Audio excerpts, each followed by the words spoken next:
Здравейте! Днес ще чета едно слово, което се намира в Лука. И казва така. Исус бе запитан от фарисеите, кога ще дойде Божието царство? И Исус им отговори, Божието царство не идва така, че да се вижда. Нито ще кажете ето тук е и ето там е, защото Божието царство е вътре във вас. Амин? Добре.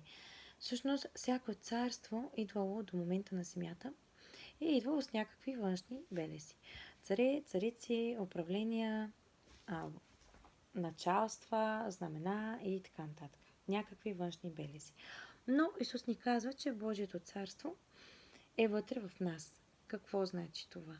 Че когато един човек предаде живота си на Исус на 100% и Бог започне да работи в живота му, неговото виждане за света, разбирането му за живота, разбирането му за греха се променя. И това всъщност значи Божието царство в нас. И ние като християни сме длъжни да изграждаме Божието царство в живота ни. Насърчавам ви с това слово. Изграждайте Божието царство в вашия живот всеки ден. Нека Бог да ви благослови.